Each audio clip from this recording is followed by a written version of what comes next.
Good morning, ladies and gentlemen. Welcome to the Pennington County Planning Commission meeting, August 25th, 2025.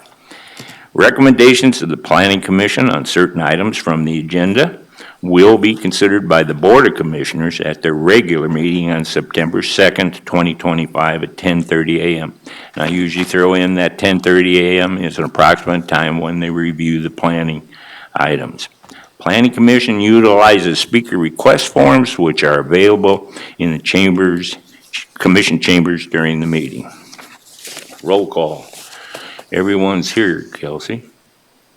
Welcome, Kelsey. Kelsey's standing in for Jerry today, so I ask you all to be kind of specific on your motions if you could. First thing to review on your agenda packet was the approval of the minutes. Did everyone have a chance to review the minutes of the August 11th, 2025 meeting? Yes. If so, I did accept a motion. So move. Second. Okay. Moved by Commissioner Lewis and seconded by Lori to approve the minutes of the August 11th, 2025 meeting of the Planning Commission. Discussion from the audience. From the commission. Hearing none, all in favor of the motion signify by saying aye. Aye. Opposed? Motion carried. Next item is the agenda. I assume you've all picked up your agenda packets or reviewed it on the electronic media. If so, the chair would address the motion. So moved. Second. Moved and seconded. To approve the agenda as submitted. Did you get the names, Kelsey? Laurie? Okay, for the record, any discussion from the audience? From the commission? Hearing none, all in favor of the motion signify by saying aye. Aye. Opposed? Motion carried. On to the consent. Good morning, Brittany. Good morning, Commissioners. Brittany Molitor, Planning Director. The following items have been placed on the consent agenda for action to be taken on all items in accordance with staff's recommendation by a single vote. Any item may be removed from the consent agenda by any Planning Commissioner, staff member, or audience member for separate consideration. The findings of this Planning Commission on certain items from this agenda are recommendations to the Pennington County Board of Commissioners, who will make the final decision. Item number 4 is conditional use permit review CUR 2326 for Mike Wagner to review motor vehicle rentals in a highway service district, and staff recommends approval.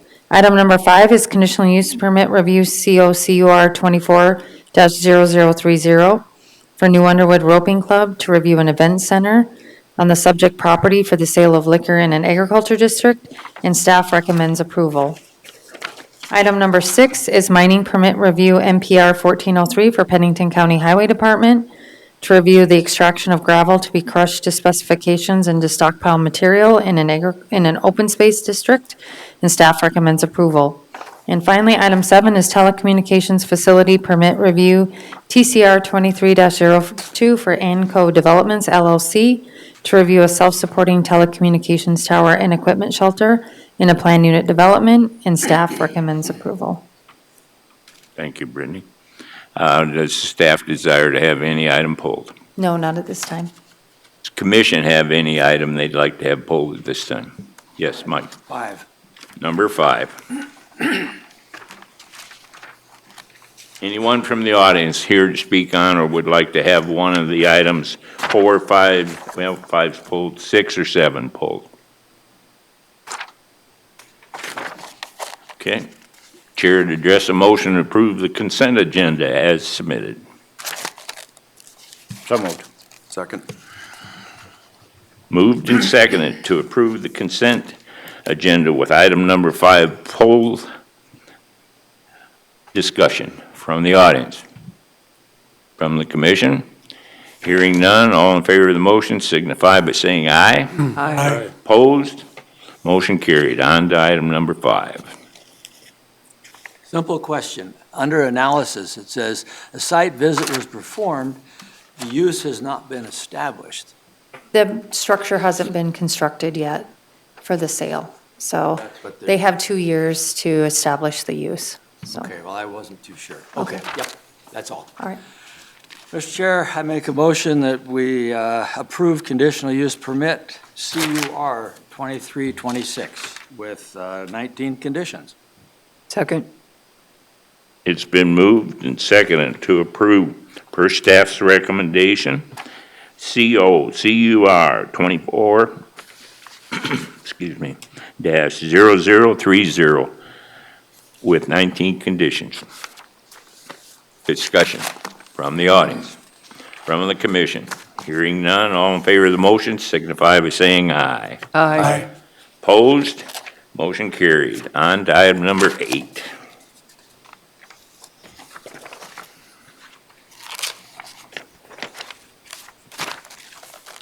Megan Talmadge, planner.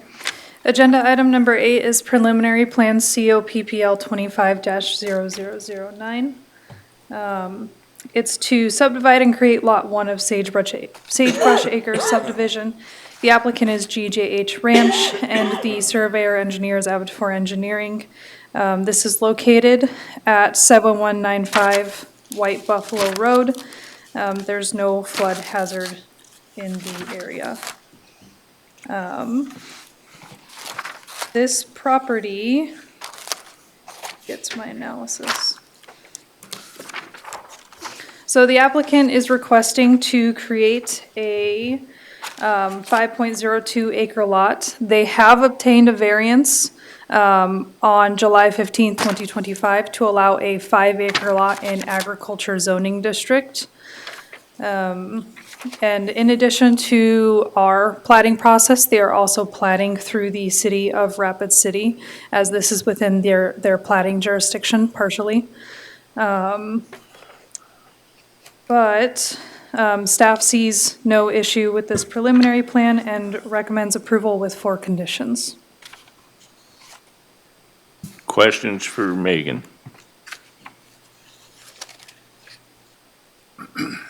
Charlie? Yes. I've got one, Megan.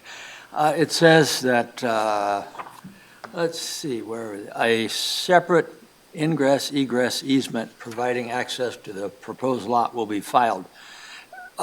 Where is that going to fit on the property? So it'll come in off of White Buffalo. So White Buffalo doesn't fully intersect with where they're going to be accessing the property, but it will be on the north side, and it'll come down off of their existing access. The city is requiring them to put a turnaround in at the end of that as well. So where the ... is, that's where it's going to go? Yes. Okay, all right, that's it. Yep, thank you. You brought up my question. The turnaround, since it's referred to in the follow-up information, is that something we normally put in with our paperwork, or does this end up being something that the city of Rapid City includes in their approval level on this one?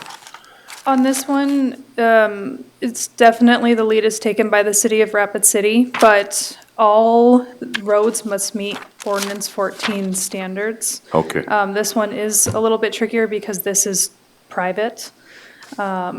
But there should be some turnaround at the end of it to allow for emergency vehicles. And our 14 standards already have some of those turnarounds in different Yes. configurations, so we would assume that their engineers would follow those. Yes. Okay. Any other questions for Megan?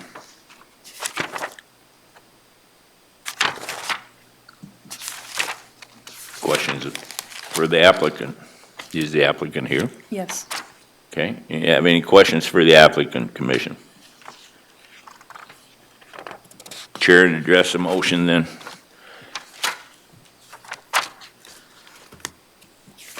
I'll move that we approve the preliminary plan CO PPL 25-0009. Second. Moved and seconded to approve per staff's recommendation, COLPL. And there was a question, and that at the top it has 9, down in your recommendations it has 16, so I assume that's supposed to be 9. Oh, Yep, looks like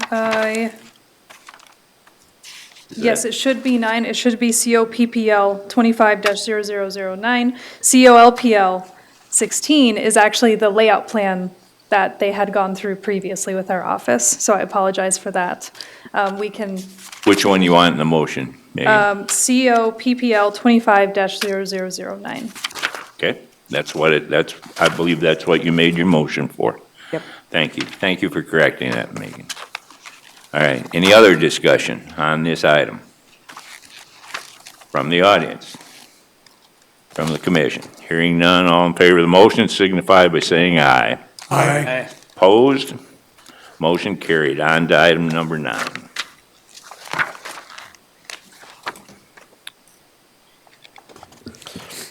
Cody Sack, Senior Planner.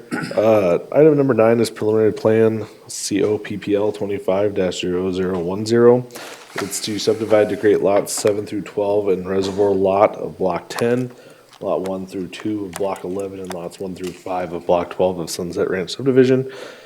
The applicant and landowner is Laredo Holdings LLC. The surveyor is Long Branch Civil Engineering. Kale's in the audience if there's any questions. It's 158.65 acres. Currently zoned plan unit development, and access is off Gateway Drive.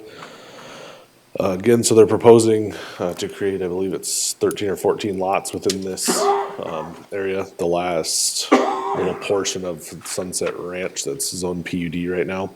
On July 1st, the Board of Commissioners approved a plan unit development amendment to allow the additional lots to be created. The name Wagon Wheel Drive needs to be approved by Emergency Services. And this was wrote off for interdepartment review, county highway, so that the new lots must be incorporated into the road district. The request appears to be in harmony with existing lots and land uses in the area. So staff is recommending approval of preliminary plan COPPL 25-0010 with conditions. Questions for Cody? One question, the shaded areas are the drainage areas. Correct. Are these deep swales, or are they? I think that might be a better question for Kale. I don't know how deep they are. I was just curious, there's quite a few and some of them are pretty wide. Yeah. Oh, it's Kale McNabo, Long Branch Civil Engineering. Yeah, so can we dial back to the aerial view? I think you can see them better in that view. You see the ravines as they traverse the site? These are covering basically essentially the low flow channel of the, where water's being conveyed across each of the individual lots. So I picked out every spot where run-on water was gonna cross the lots and place a major drainage easement on it, so that it doesn't end up getting filled in the future. Homeowner comes in and doesn't, obviously they can see the ditch, but it prevents them from filling them in. And we use the major drainage easement as a tool to make sure that it doesn't get obstructed. I was just curious, there's quite a few, and some of it takes up quite a bit, so. Yeah, there really are, and you can see a couple of, they're essentially stock dams on the property. Well, the major drainage easements cover those as well. Because there's a significant amount of water going through there, so I set it up to, be able to convey that across the lots without us running into a problem of someone trying to cap it off or close it. Okay, that was my question, thank you. Don't go away. I got a question too. When we're talking the reservoir a lot, where the well house and the water tank are on it, are they separate on that lot, or how have you got that set up? Yeah, so you can see them down in the southeast corner. You can see the top of the reservoir right there, and the well house is right beside it. All right, All of those improvements will be contained on one separate lot. And there's Mr. Caskey has a corporation that does the water system here, and that entity will own that lot. since there was no permit though, then my next one was for Cody. Will you end up then bringing it up to, because don't we usually have those fenced and certain other sundry requirements? Not that, oh, sorry, Cody Sack, senior planner, not that I'm aware of for fencing requirements or anything. We would just require them to get a building permit. Right. To bring those structures into compliance, which I believe Mr. Caskey is going to do. They're aware of it. So you'll For the handle permits. those little sundry Yep. requirements when we get to it. Correct, yep. That's all I'm asking. Yep. That's what I felt like, is because at this point in time, we're probably a little open-ended, and and I know you guys want to be consistent on your application to those well lots and tank lots and tower lots. Yeah, so with the final plan, before we have, the chair sign the plat or before the planning director signs the Okay. plat, all of the conditions on here have to be met. Okay. And we go through them and check them off before they can move forward with it. So that'll have to be done before the plat can be filed. Super, because I did see where in your analysis, you wrote the reservoir lot will require that a document be recorded and, at Register of Deeds stating that either the Road District Homeowners Association or the water supplier will be responsible for perpetual ownership and maintenance of that lot. Correct. So, And so the water supplier has well lots up on the north end where the actual groundwater wells are. So the water supplier, that corporation is gonna own the well lots and the reservoir lot as soon as it's platted. okay. Yeah, and what that document's for is, in this case, with those actually being structures on there, it probably wouldn't happen, but in the past, when we do drainage lots or reservoir lots like that, taxes end up not being paid on it, and then the county has to take it over, and then they're stuck with it. So that documents to prevent it, so that someone always owns that. Okay, that does explain it. Any other questions for Cody or the engineer on this? Thank you.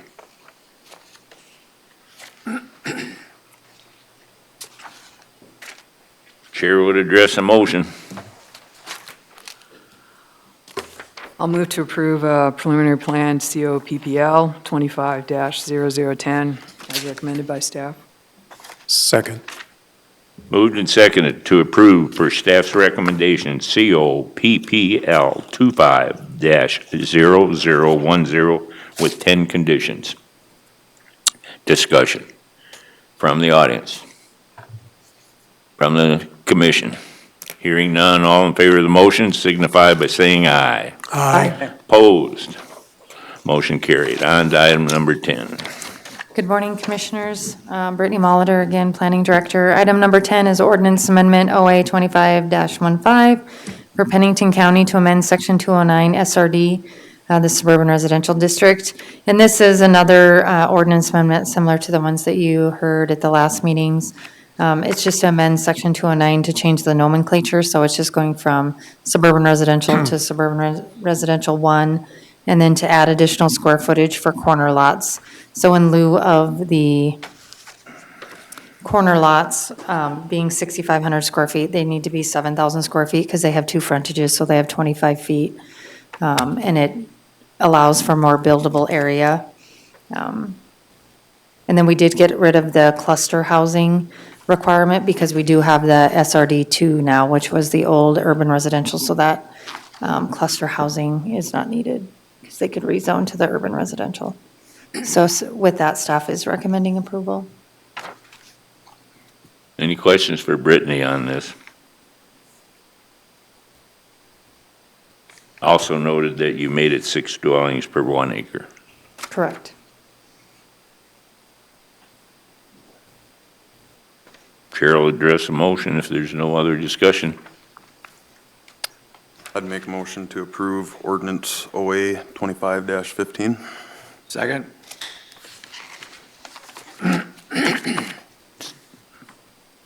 Discussion's open. Any other discussion on this from the audience? I don't think anybody's here to talk on that, audience. Commission? Hearing none, all in favor of the motion signify by saying aye. Aye. Opposed? Motion carried. On to item number 11. Mr. Chair, I make a motion that we discuss items number 11, 12, and 13 as one, vote on them separately. Okay, the chair will accept that as long as the commission understands it does take a 2/3 vote to approve that, and that we will still have to vote on the items individually, 11, 12, and 13. I'll second. Assuming that. Any other discussion? Oh. Did someone already second it? Oh, Oh, did who we, was the second? do we have to second it? Did you make a motion, or did you just? I we don't have thought I to heard second a that? mumble for a second right behind it, sorry. but I'm sorry. I thought it was you. No, So I mean, was it? he made a motion, so we have to second it, right? Yes. Okay, I hadn't heard a second. I'll second it. Go right ahead. Thank you, Lori. That's probably, you were probably trying to stop me, and I thought it was you. I'm sorry. All right, now we're discussing anyway. So I'll explain, 2/3 vote, and it must be voted on individually, each item. Any other discussion? Hearing none, all in favor of the motion signify by saying aye. Aye. Opposed? Motion carried. Jason, you may discuss items 11, 12, and 13 together. Sounds good. Morning, Commissioners. Jason Thennison, Assistant Planning Director. Agenda item number 11 is conditional use permit review CUR 19-28 to review a recreational vehicle park on the subject property. Agenda item number 12 is conditional use permit review CUR 21-61 to review a wedding venue and event center on the subject property. And agenda item number 13 is conditional use permit review CUR 24-0015 to review a caretaker residence on the subject property. The applicant and property owner is RNJ LLC. Justin Eisenbraun is the agent. He was unable to make it today. He thought the meeting was tomorrow. Location of the property is 13514 South Highway 16. It is 19.42 acres zoned highway service district. Existing land use is cabins, RV park, wedding venue, and an event center. Access is off Highway 16, and there's no special flood hazard area on the property.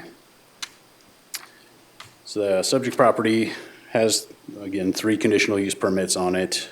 Staff did receive multiple complaints earlier this year, July 7th. I'm going to run through this timeline because I think it's important. July 7th, we received multiple complaints, opened up a county violation 25-036. On July 10th, staff did go out and speak with the property owner. I did draft up an email report that was included in your packets. There were a lot of details and a lot of conversations. I tried to capture them the best I could. I'm sure there's still going to be questions. July 12th, I performed an after-hours site inspection because I wanted to see the conditions when it was dark, when there was an event happening, to validate some of those complaints. The complainants also did submit videos and photos as evidence, and we were able to substantiate some of those complaints that way too. I did accompany a couple of county commissioners out on site visit to the neighborhood and the subject property.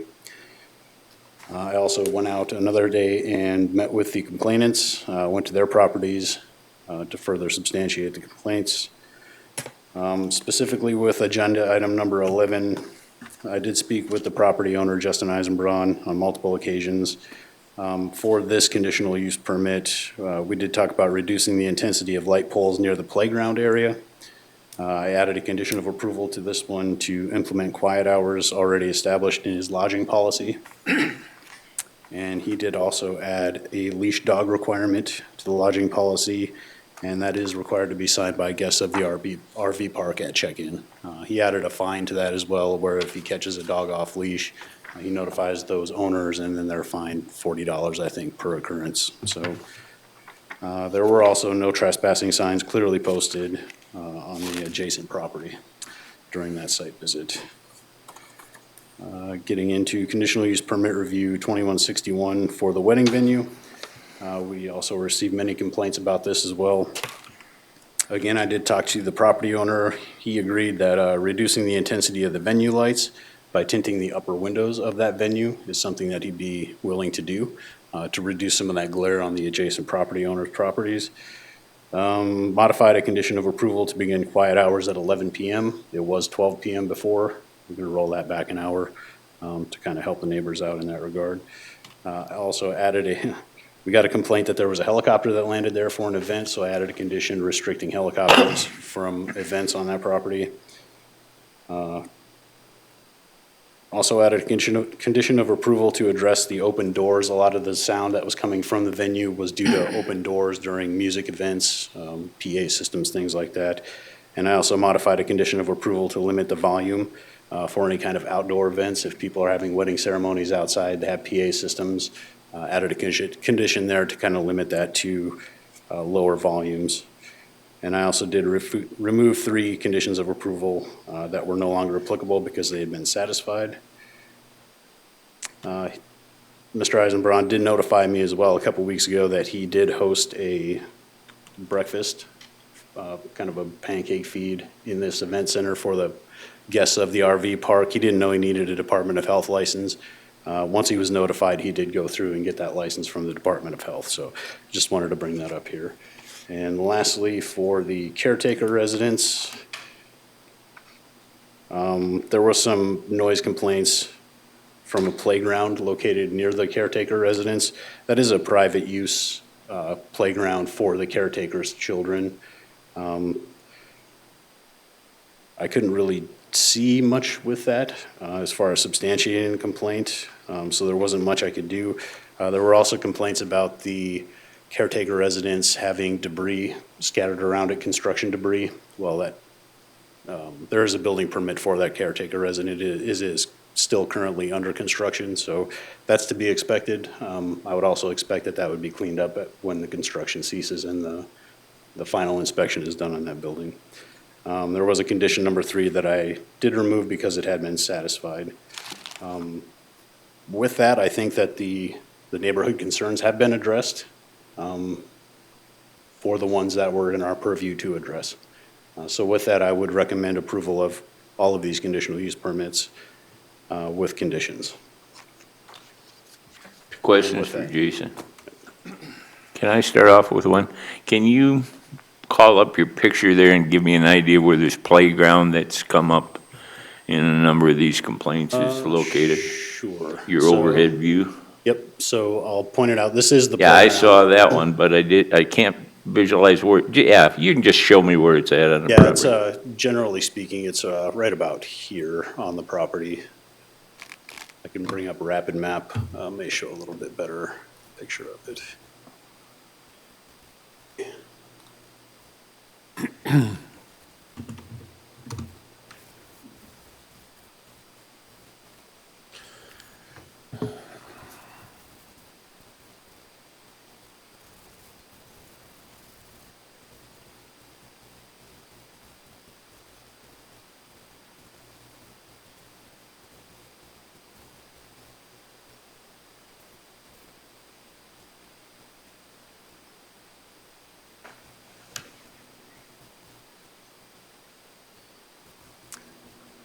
Okay, so this is the subject property. The playground would be located approximately here. That was one of my questions was, since that's a section line, are we back 58 feet from the Yeah, fence? so, Okay. yep, so this row of cabins is all, it meets the setbacks from the section line. I did get an email, I think I included it in the packet, from Mike Carlson from the DOT. I asked him if this section line would ever be improved. He said it was talked about back in 2019, 2020, but that idea had been abandoned because of topography. They would have to level out this hill basically and then relocate the approach for Brockerville to coincide with that intersection. So as far Rather as than DOT, the angled one. yeah, as far as DOT is concerned, they're not interested in ever improving that section line. Any other questions for Jason while he's on? Mr. Chair? Yes. Yeah, I'm just going to make a couple of comments. One, that he references a site visit with 2 commissioners, and that was myself and Commissioner Hadcock. And the commission as well had received multiple emails and phone call, from one or more individuals about, some of the issues listed in this, some of the complaints that you see.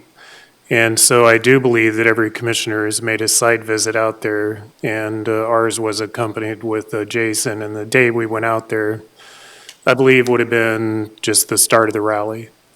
And so when we did our site visit on the property, it wasn't fully utilized. The property wasn't, obviously nothing was going on at the wedding venue place. But we walked the entire property and went around to the surrounding neighborhood and looked at that. And the property that day was quiet as can be, quite clean. And the only noise that you could observe was that coming from Highway 16 with all the traffic. And so the most offensive noise that I could come up with, and again, just on our site visit was, which would be a consistent noise, would be the traffic coming off of Highway 16. We didn't make contact with the property owner, Mr. Eisenbraun. We didn't talk to any of the complainants. We just wanted to get a site visit and a feel as to what the layout in the area was. And reading some of the complaints, my comment related to some of the complaints, all of my time in law enforcement, answering, neighborhood issues and some of these things. A lot of the complaints in here are some of the same complaints that I would get in a residential neighborhood from adjoining neighbors. Loud music, they have an in-home daycare. They have 5 kids, their kids are noisy. I work a night shift, I want to sleep during the day.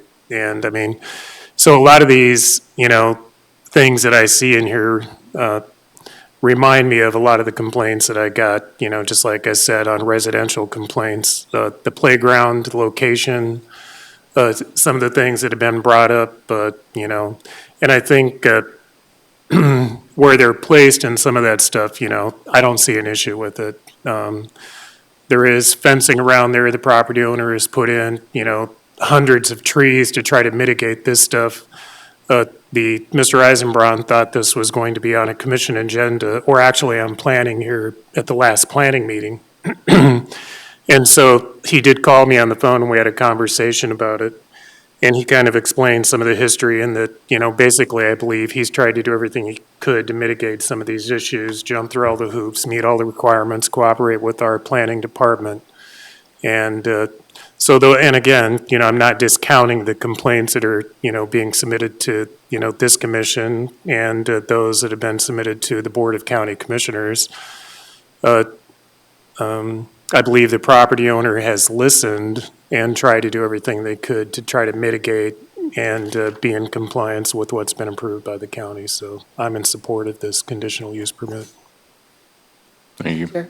Yes. Can I ask go a ahead, Lori. question? So this has been used as a wedding venue and what's the other word you guys, since 2021? Yes, that's when it got approved. Okay. Yep. And the caretaker, is the caretaker the property owner? Is that a hired manager? Yes, it is. I believe it's one of the co-owners' son. Okay, that Yeah, lives there? Correct. Okay, and Yep. they're. He's it's a on site 24 hours. Full-time caretaker. No, I noticed they added the caretaker's resident at a later date in '24, so it hasn't been around. And you said it's under construction, so that makes sense. Right. It's only been around a year. Okay, thank you. Any other questions for Jason? Jason, normally at this point in time, I would even ask those people that have speaker requests to come up anyway before your applicant here. And so I'm going to do that because I'm kind of aware of requests that's going to be made, and we're going to have to do some discussion, and I've got a few things to think through on that from a Robert's Rules of Order and fairness. So I'm going to move on to the speaker request, but certainly you may be asked to come back up again during that. Absolutely. Thank you, though, for your report. Of course. I'm going to ask for Mervyn Guthmiller first. And can I ask you a question? Because I've just been kind of made aware of it, and I wanted to do it through a testimony type of thing. As I understand it, you're going to make a request of me about past meetings. Is that true? And could you go ahead and do that so I have an idea exactly what you're requesting? Well, what it's going to be. First, before we get into any discussion about complaints or whatever, because I need to know what you're requesting you want us to do. Oh, the past meetings, yeah, what I have is queued up videos on two of the past meetings. You want to know which ones they are? Yes, for the record. Could you Please, speak I up, have to Larry? get you to introduce yourself first, Mervyn. Okay. And then we'll talk about, I'll make my question more specific. Go ahead. Okay, I'm Mervyn Guthmiller. I live at 23738 Pine Haven Drive. And you see the line where the property is. My house is, and my property is adjacent on the north side of this property. Okay. Now, I do understand you have other things you're going to say. It's the request that I'm most concerned about so that we don't waste your time, the commission's time, or get ourselves in trouble. Okay. You're requesting, is it one meeting, two meetings specifically that we review past footage of? This one and the county commission meeting? Okay? Right. That's outside of our planning commission meeting as well, but you'd like us to see that as commissioners, all right? Right. What's the other one? There was another one you said? Just the county board commission meeting? Just one meeting? Right. Okay. The next And one is there is- specific things on that meeting that you want to point out during your testimony, Mervyn? Yes, what it's gonna be about is, what I have now is many of the complaints that were reported is, smoke, films, campfire smoke problems, that's one thing. The other one is value, what it's done to the value of our property. All right. And both of those items are listed on the, ordinance 510, All right. okay? All right, I'm going to have to make a decision whether we're going to do that or not. That's the reason I asked for this first. And in all fairness, I'm hesitant. And I'll explain to you, and I'm not sure even all the commissioners understand this. We have a set of bylaws and rules we operate by. The Board of Commissioners has a set of bylaws and rules they operate by. They're not necessarily totally in sync. And what I'm getting at is the acceptance of a request from the audience, from a speaker or someone that comes up, and I'll use even a smaller. Somebody comes up with a couple, three pictures. I've always been very flexible and asked that we go ahead and make copies, submit them to the commissioners up here, go about our business. And the reason is we have publication requirements for each one of these items, and they cost a certain amount of money to publish them, which those charges are only good for a certain length of time. Now, I have turned down when somebody's come up with a 160-page long petition. I've turned those down because they have to be presented so that not only the applicant, but yourself and the commission has a right to review those things before we have to sit here and decide. In the case of reviewing an entire meeting and finding that meeting in our system, there's a great hesitation on my part to do that today and accept that. And the reason being, I want to err on the side of caution, Mervyn. We don't have the applicant here, and the applicant certainly has a right to view what items you're going to point out that you are taking exception with. Mm-hmm. I'm trying to be appropriate here. I understand. So at this point in time, and don't leave, I'm letting the commission know I'm very hesitant to accept this request. On the other hand, I think it's a fair one. The problem is we would need to prepare for it as a commission so that we have a right to see this. Here is, he's hoping to play this before any other audience that's there. To do that, I think we need to do some preparation, as well as that preparation has to include notification to the applicant, Mr. Eisenbraun. So right now, I'm very hesitant, knowing that he needs this request to present his opposition to this in testimony. Anything other than issuing this as a continuance. And I don't want that continuance to go beyond what we've already published. We shouldn't have to incur another set of costs to get this done. So it's open for discussion. The chair is looking for direction and discussion from the commission. So, Mr. Chair, these are my comments. I'm going to align with what you just pointed out, the fact that, we have deadlines for commission submittals, or, even county commission meetings, planning board commission meetings, submittal deadlines so that there's a chance to review the information and have all parties informed. So in the packet, we have a submittal of multiple letters and, comments and complaint forms filled out that met the agenda timeline. And so I would have asked anyway that if you had this other information, that you would have been in contact with Brittany's office to say that we would like this stuff included on the agenda so that we had a time to review it.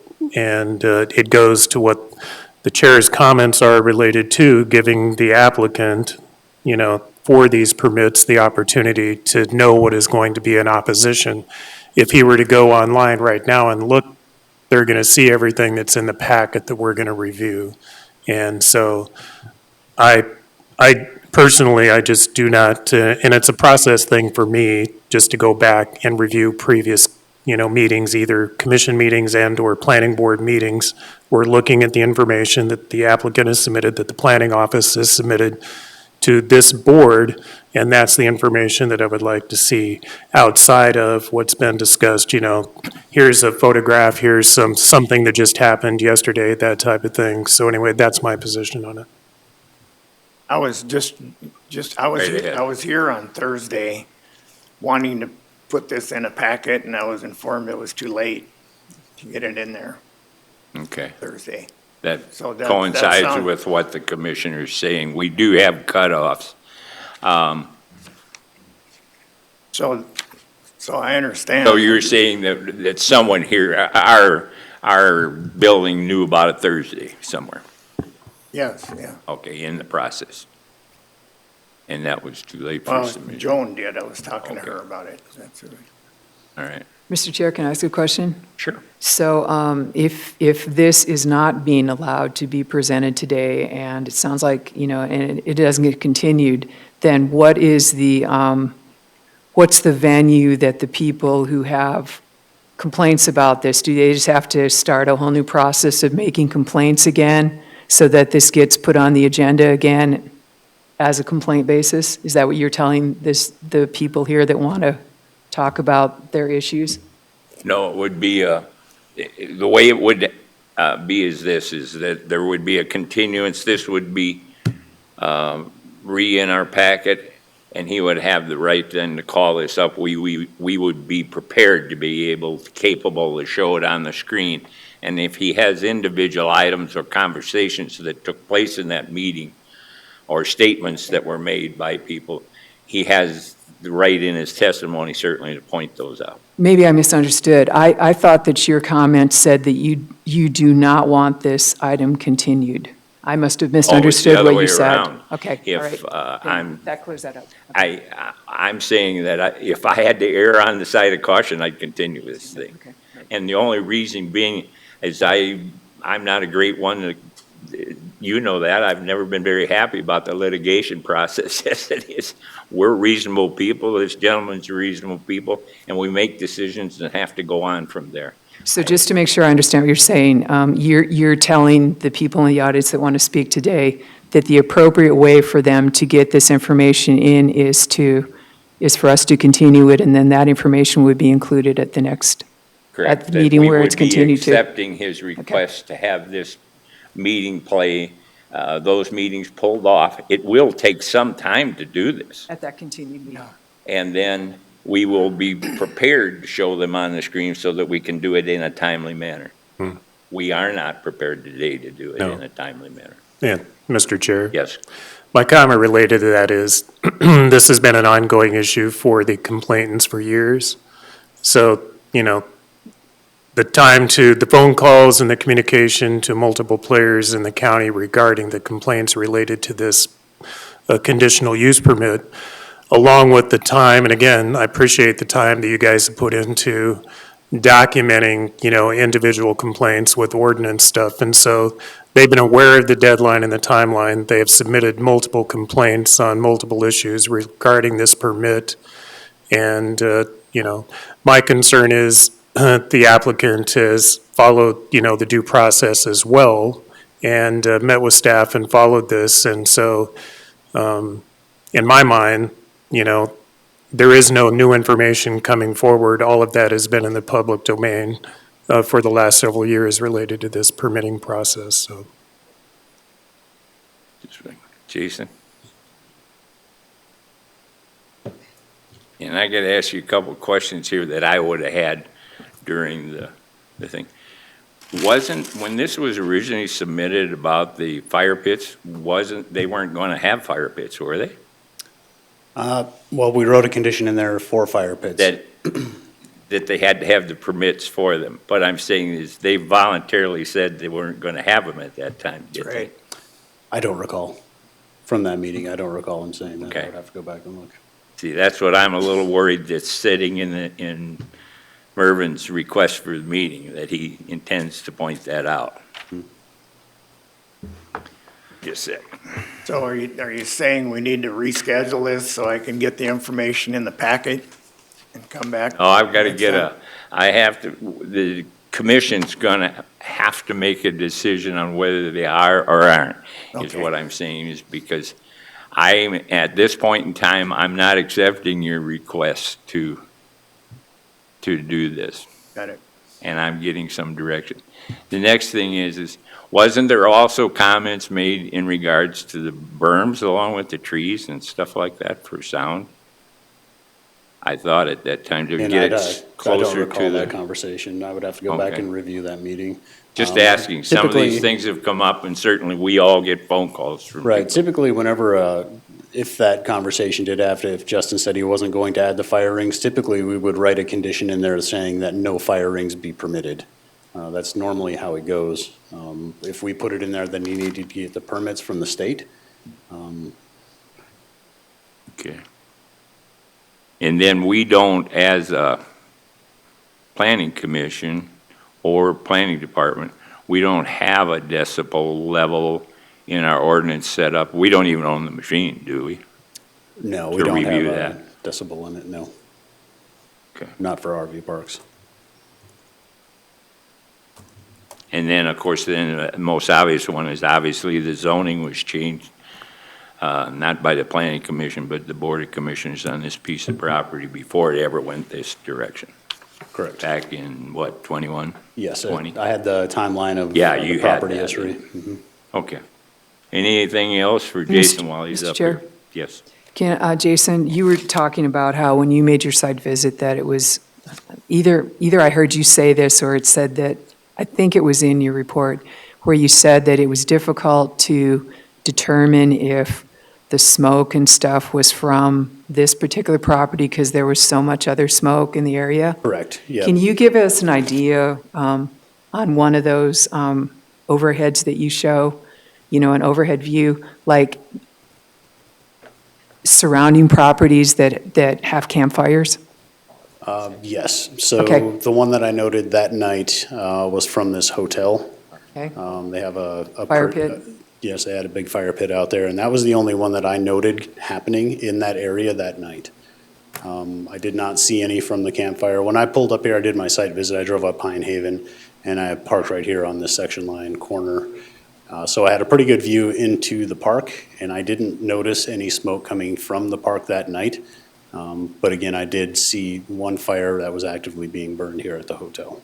do you know if there's other properties on the south side of 16 that have the ability to generate that kind of a nuisance or that kind of a? I do not, I did Okay. not visit Because all I those see there's a properties. larger building there, is that a hotel with the green roof? Or, This one here? yeah, I What don't is- think that's a hotel, I think that's a storage building. okay. I'm just curious. Thank you. Mr. Chair, Yes. related to that question, Jason, the day that we were out there and did our site visit, aren't there some residential properties on the south side that have fire pits? Yes, there are fire pits throughout the neighborhoods in this area. And I can't quite picture exactly where this is. Is this kind of a low spot? Yeah, this is raised up here towards the frontage, and then it kind of slopes I've got it. downwards towards a drainage ravine back All right. here. Mr. Chair, Yes. so I believe we have, it's coming down to a question, and there might be legality about how we proceed with this, and I do believe we have legal waiting. So I'm going to make a motion to go into executive session to discuss the matter with legal. Is there a second to that? Second. All in favor of the motion signify by saying aye. Aye. Motion, opposed. Motion approved. We're going to go in executive session here for a little bit, and we'll be right back. Okay.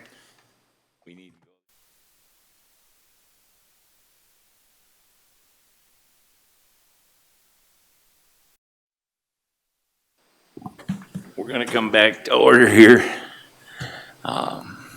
Mervin? Jason? That way, if there's additional questions, Mr. Chair, I'm just going to make a motion to come out of executive. go right ahead. Second to it? Second. Moved and second to come out of executive session. All in favor of the motion signify by saying aye. Aye. Opposed? Motion carried. The request you're making, Mervin, is a big, kind of complicated one, and I did a little research. I get here early, and you knew I was here early. You were out there. And to find the specific things on our records from the meetings would be difficult. I'm going to have to ask you to do it through your testimony and note those items. I'm just not going to go along with the request. It's just too complicated with our publication requirements to the applicant, to the public. It's just not something that can be easily changed after we have certain cutoffs. We have people, Mervin, that are even unhappy about the notice they get about these and the 10-day notice things. And those are required by state law. We don't even have any variation on that. That's the way we have to operate. If they want to improve on those, they need to get to a different venue to do that. And in this case, I'm going to say the same thing. We cut off at certain times to meet those requirements. If staff doesn't meet that requirement, there's serious consequences for the staff member, for the applicant, for the people that are on the receiving end of the publications. So, What's really the problem with this? Is it the videos that I'd like to show? Is that what you're talking about? Yes. Or is it my testimony? yeah, that I'm I not, have here? I did a little checking. It's complicated enough for them to find that through our system unannounced that we might as well go have lunch and come back at another time. It's not anything where we just, it's not like strolling through your phone on Google items. Well, I gave her the exact time So, as to when the videos were going to be run. And she acknowledged back to me in an email, she has it, said, thank you, like we're good to go. Right. So I don't understand this. so Mr. Chair, yeah, so the comment I'm going to make about this is, getting back to an internal operational procedure and deadlines that we have internally, we don't publish our, I think when you put things on the agenda, we do have, what those requirements are to get it on the agenda if you have information to submit. But what the chair is talking about is the same process that we have with our staff. And so our staff have deadlines to meet the open meeting requirements. And so when those documents are presented, and I, as a commissioner, have said the same thing to our staff when, they want to go add stuff to the agenda, and kind of do it on the fly, or they want to walk up and they've got, a document like that as a department head or an elected official, and they want to present it to the Board of Commissioners at one of our meetings. I tell them, I don't want to look at it. We have submission deadlines, you need to get it in. And it's talking about asking the staff to present and do information, and Joan in our office is not part of the planning office. Our commission office, the planning department is the one that puts together their agenda and does that stuff, and it's under Brittany, the director's control. And so it's an internal process that we have to make sure that everybody has the same information in a timely manner. And that's the reason that, it's a due process thing, and it's something that we hold our own staff accountable for as well. And so that's why it's a no for me. Mr. Johnson, could I speak? Sure. When Jerry's talking about deadlines, where do we find these deadlines? We're not even notified of this meeting. I had to call planning to find out at the last minute when it was. So where are these deadlines at? How do we find them? So Brittany, I'm just going to ask you to speak to your deadlines that you have in your office and the open meeting requirements to publish the meeting and how we publish and where those are noticed. So most of them are policy requirements in our office. So when we do with the packet or when Jerry does the packet, she has a deadline, then when she sets it out, and then that's when it goes live on our website. So if we keep adding stuff to it, someone that might look at it earlier won't see additional information prior. So we just keep those deadlines. So we find we find out the deadline when we want to put something in the packet. Is that what you're saying? That's what I found out. I found out on Thursday I was too late. The packets usually go out on Wednesdays by 5 is our deadlines typically. By when? Wednesdays at 5 prior to the Okay. meeting. Well, see, how do we know that? So the public has to ask you, is that correct? They have to ask one of the staff people, and the staff people will tell him, for me to get it into the meeting on Monday, I need to have it Wednesday by 5. Correct, and I believe it is on our website. Let me verify. Our submittal information is on there. I believe it is. I know for the commission, it's out there about submittal deadlines, and so if you want something on the agenda, there's a form to fill out with required deadlines and timelines, and that's public facing. So what is this commission recommending? We delay this for another month, or? No, I'm asking that, one is that I'm going to deny the request to pull the, what would you call it, the meeting data, but if you want to present your information that you're trying to pull out from that, that's certainly your right to testify today and do that. Do it when, at the commission board meeting? Oh, right now. Well, sure, I'd like to do it right now. Sure. I'm not denying, you have the right to testify about your matters, but as far as trying to go through and view these meetings and pull those items off, no. I'm not going to go back and do that after the deadline.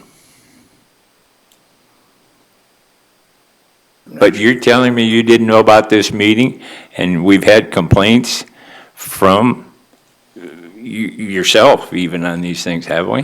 How do you? You Yes, didn't know I've been- this I've been- matter was yes, up for review today?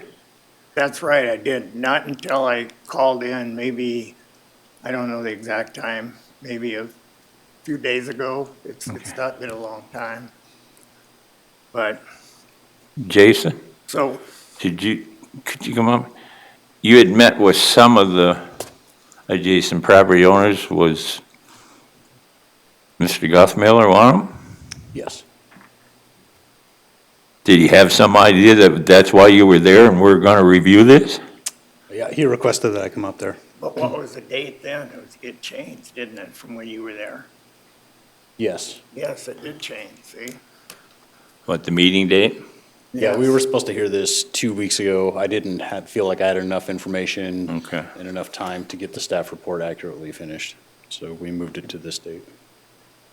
Yeah, because I see there was 3 items that you felt there was some discussion held on out of the, when you met with some of the property owners. There was 3 items you listed that came Yep, from there that. were items throughout each one of these items that needed to be addressed, and I didn't feel like All I had right. enough time. Now, if that date was changed, and I don't mean to take exception with you, but if it was changed from last week, then you're really late on your request. Follow me? Why wasn't it prepared before last week? Our last meeting, 2 weeks ago. 2 weeks ago. Why weren't we prepared? If Oh, you why- knew why- about that 2 weeks ago, why wasn't this request made then? You'd have made the cutoff By putting, are you saying, why didn't we have something in the packet? about pulling these particular meetings, the video behind these meetings. That's what I'm denying you. I'm not going to have a recess and wait until we can find those meetings, Mervyn. Okay. That's not even fair to the people that come up here and people that do other things. This is out of the blue. All right.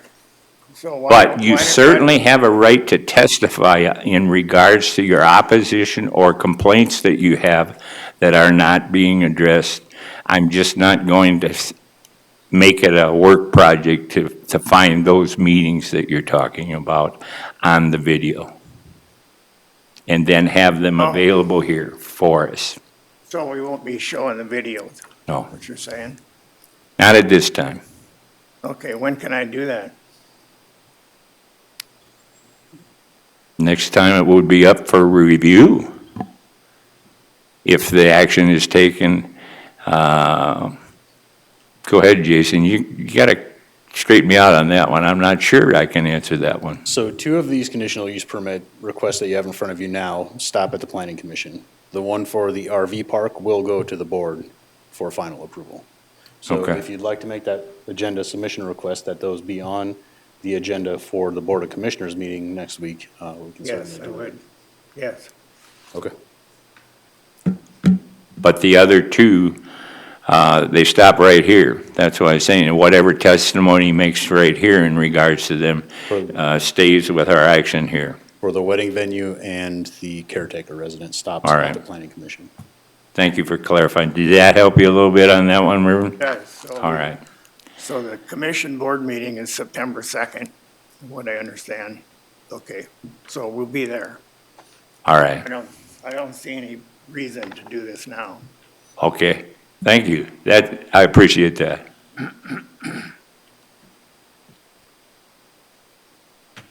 All right. Discussion from, or motion from the commission in regards to these. I had a few questions for, and they're kind of, you knew what they were for you, Jason, didn't you? Mr. Chair, Yes. go are ahead. there any other speaker requests on these? Oh, items? yes, sir. Excuse me, you are correct. I forgot. What I did was I got another note about the continuance. Sorry, I apologize. I saw the one on the continuance, but you also have a request. I'm going to put you off. Is it Corey Tennant? Yep. Thank you. I apologize about that. I had the one that you wanted to talk on the continuance, but I forgot you had the one over here. That's okay. Thank you for Go right ahead. having me today. First of all, good morning. My name is Corey Tennant.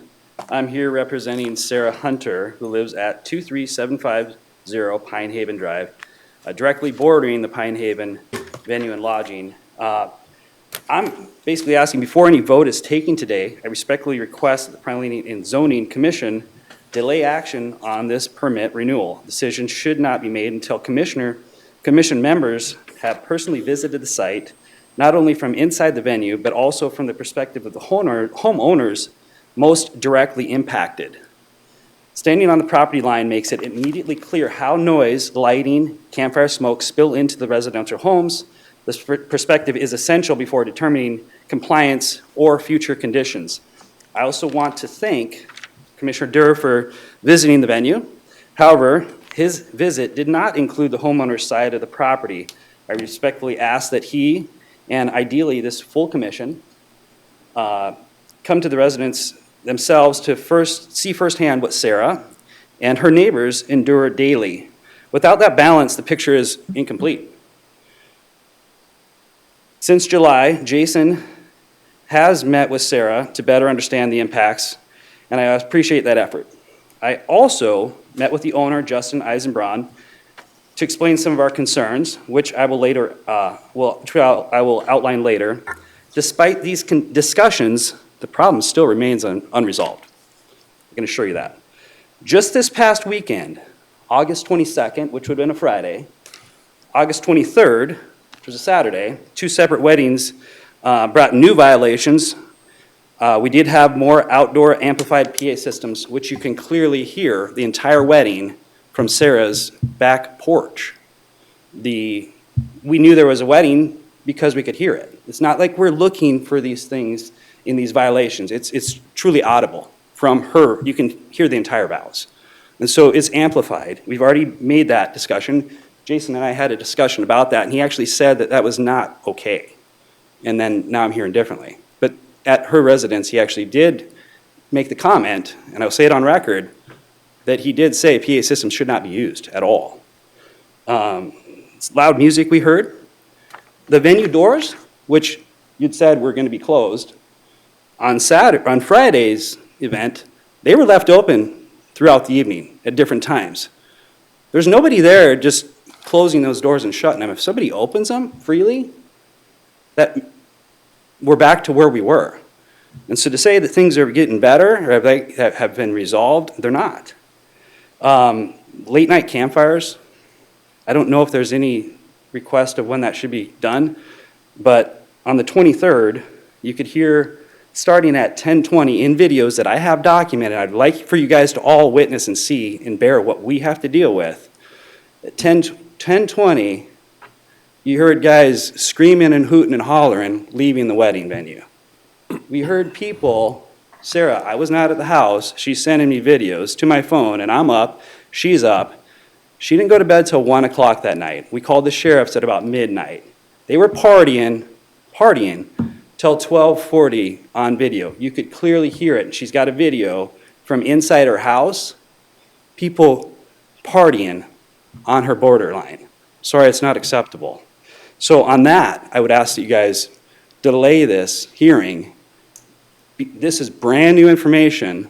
These are complaints, and I'd like you guys to be able to see this and witness this firsthand of what we're having to experience, or she's having to experience on these deals. Yeah, he comes out when they didn't have a wedding. Of course, you're not going to be able to get a good details of what is occurring. I'm not asking you guys to come out every day, because it's just like anything.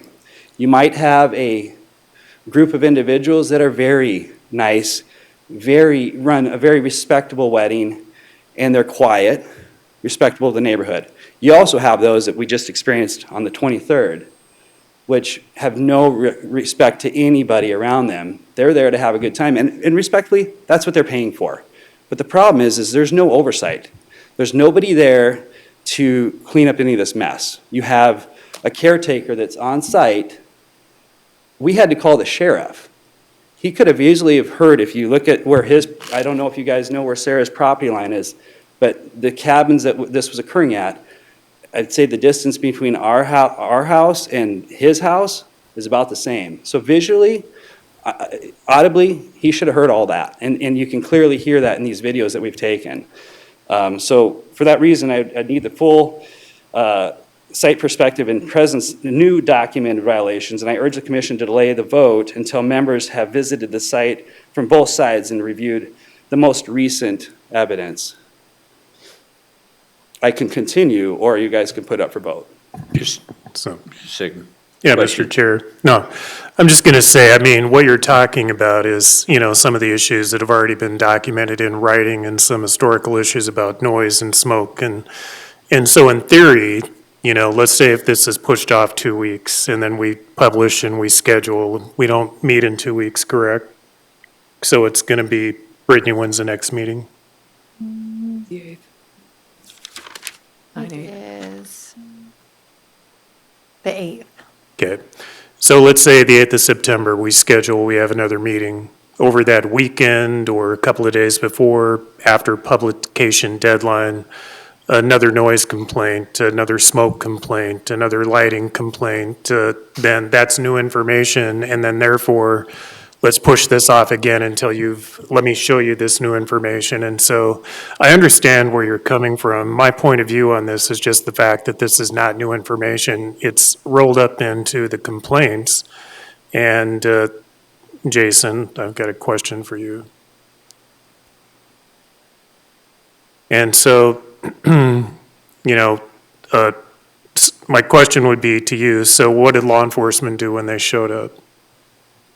So to directly answer you, this is actually a whole new thing. The difference this time versus previous is, first of all, the community was ill-prepared to deal with this venue. They don't know how to to deal with this, and a lot of them, I don't even know if they even read the conditional usage reports to understand of how to deal with a venue that gets built on you. So they've been quiet. It's not like these issues have just come out. They've been present in there for the last 3 years. It's just people were ill-equipped on how to deal with it. So their answer was to call the sheriff, and that's not going to resolve anything. The resolution was creating complaints, which is what I've been spearheading. I've got a job, and I can't do this 24/7. I hope you guys can understand that. I've spent a lot of time preparing for this, and hopefully you guys had a chance to read everything that I've prepared. But to answer your question directly, this is all new. He met with the owner and explain to him what needs to happen for this to be okay. And this is the things we're discussing today. Unfortunately, a lot of those things discussed didn't follow through with it. That's why I'm asking for you. This is a new complaint. This is a new thing based upon him being, Jason telling the owner that these are the things you need to do. And they were ill-gotten. They didn't happen. So I'm asking if this could be new evidence being placed in, so you guys can actually witness a party till 1 o'clock in the morning, where we actually have to reach out to law enforcement, which we truthfully shouldn't. If they've got an on-site caretaker whose job is to handle security, and I can reference into my notes, if you like, what was actually said in reference to that. Actually, I should, because Jason's the one that wrote it in his report. It was specific to Logan conducts nightly checks to ensure quiet hours and enforce policies. If their quiet hours are 11 p.m. and it's 1 o'clock in the morning and I have evidence to say that, that was a clear violation of that. We can all agree to that, I hope. But I can't put that into evidence without you guys actually being able to see that. I hope you understand that.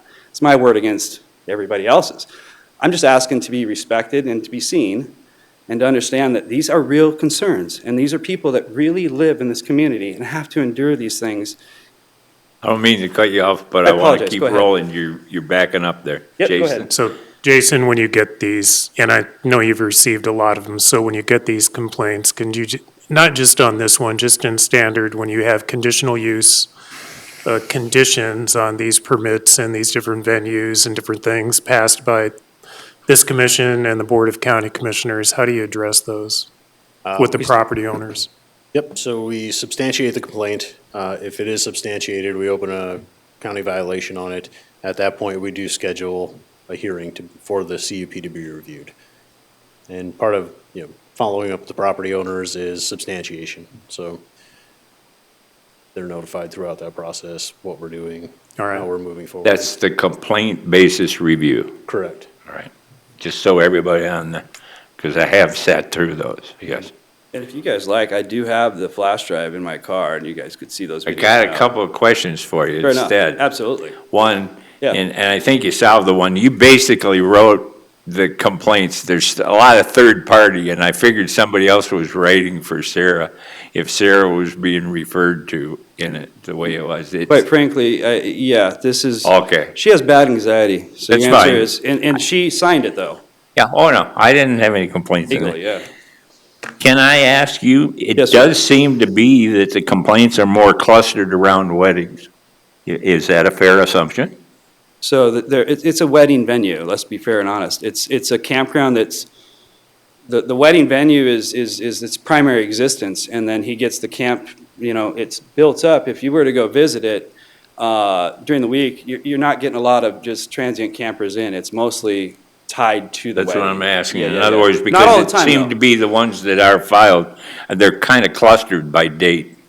Kinda, but it just depends. Like, we've had many a times where there wasn't a wedding and there was plenty of campers over there too, and they were noisy. So we can't just generally say, rule of thumb, you're gonna have a wedding, you're gonna have campers. It can go both ways. We've had plenty of weddings that might be local, and there's not been really anybody staying at that campsite.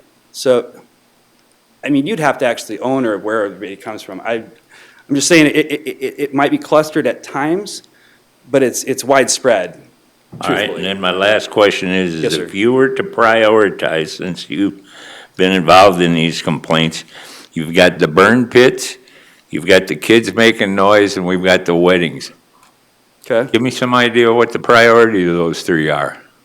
Which ones would weigh over the others, you're asking me? I'm asking you which one's weight? a more serious or blatant This would be thing better. in your mind. I fairly respect that.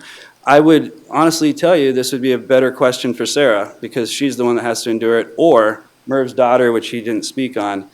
She's got a disease that you could ask her what causes her. Problem, like- we're here today, and you wrote this, and I'm just asking you this. In your mind, having dealt with them, With them individually. yeah, because some are certainly a different level Weight of differently. dealing. Yeah, they all weight differently.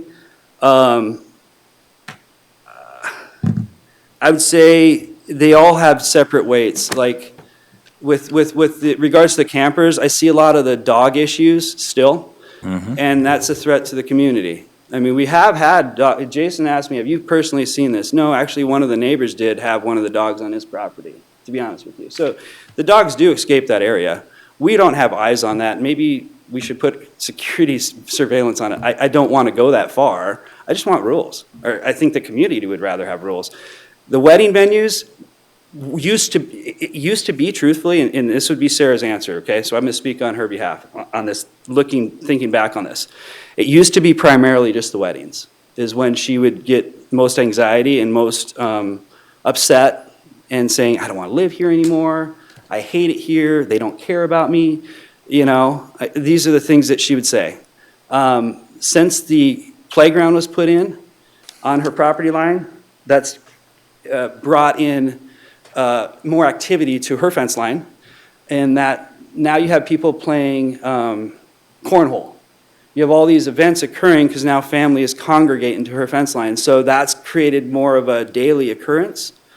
This is going to taper off, obviously, once the season kind of comes to an end. But there's a good, strong period, about 5 months, where it's 4 months that are really operating kind of heavily. So to answer your question, it used to be, yeah, just wedding venue. But once the playground got put on her property line, that's brought in more traffic to her fence line, which creates more noise, more disruption, and her not being able to enjoy her property. So hopefully that answers your question. Any other questions for Corey? I've got a few things that I wanted to run by Jason before you sit down. Thank you, Corey. I do have more to speak if we're not going to do a continuance. If we're not going to do what? I would like, my request was that we have a continued vote on to see if we're All right. going to have this at a delayed hearing because I have new evidence. And I also respectfully would ask each one of you to come out and visit with Sarah and Merv's daughter to understand what they deal with. I think the owner's been just asked how he feels about it, and obviously he wants it to continue. And I'm not saying he can't continue working and operating, but I would ask that that would be something you guys might take in consideration of actually seeing it from the other side of the fence and seeing the people that are actually wanting change to occur. Then I've got to do the same thing that, and I so hesitated to do with Merv, and that's that your Understand. new evidence I do have new evidence. needs to be submitted at another time, not I after. couldn't though because this just happened on the 22nd. Need to let me finish and I'm sorry. explain why. Okay. These are published proceedings. Yes, sir. You're testifying based upon what was published and done. Yeah. If you have new evidence, then that's the basis, as Jason indicated, could be reviewed for another Fair enough. review, but not at this time. Fair enough. Thank you. Would you like me to continue then? Yeah, in regards to anything that was a published review item, which is certainly your it's all the complaints that are already in existence. Yeah, Yes, they go are. ahead. Yep, thank you for your time. Okay, so first and foremost, quiet hours, that's one of my biggest things I'd like to address. For this community to actually exist, like anything, there needs to be some sort of time restrictions on certain things. That allows for the campers to enjoy the property, and also the residents that live there that have lives get to live their lives. Sarah, for instance, her property, if you guys were to happen to visit the property, her bedroom and her daughter's bedroom are adjacent to the actual property line. It's not that far from the property, and I didn't put a site measurement on it, but it's pretty darn close. So for that, the daughter does go to bed at 9 p.m., and I've been over there many a times where she's upset that she can't go to sleep because they've got things going on next door. Again, I just mentioned that the barn doors were left open. That's been a concern not just recently, but before, and that was mentioned in there. I did take the time to call around to many of the campgrounds that are within the surrounding areas. I have 29 campgrounds, if you can believe it. There's a lot of campgrounds that we have around here, but 29 of them.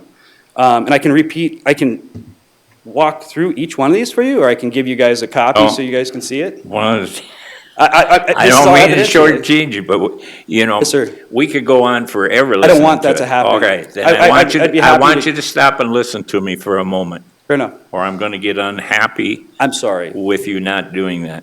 Okay. There are quiet hours. You either accept those quiet hours or you propose some other quiet hours in your opposition. I do. As far as going in and listening from her bedroom, I can assure you I'm not going to do that. I'm not asking you to. Follow me? Yes, I do. I need to have reason. I do. If you don't believe the quiet hours that are established, that list of those campgrounds, I assume, and you'll probably find out a number of them have conditional use permits as well that went through this board, and those quiet hours were established by this board or the Board of Commissioners. So I did call around, Yeah. and a lot of property owners I visited with, it was not required in their conditional usage report. They made them themselves for the campers. And what I'm trying to establish is. All right, I need to stop you there. I have been on this, I've been involved in planning commission for 20 years, on and off, sitting in the audience and Yeah. up here. And I can't remember ever reviewing a conditional use permit that didn't involve quiet hours in a camping ground. Fair enough. I can just speak on what facts I have in front of me. I'm Correct. just listening to people and just No, communicating you with need what I to know. speak on what was published, not your new information, No. not your new opinion. My- Those that were here in the record. Again. And let me finish. Yes, sir. If those are already registered, I read every word of this, Yes, sir. every word. Thank you. I don't need to hear this again. Okay.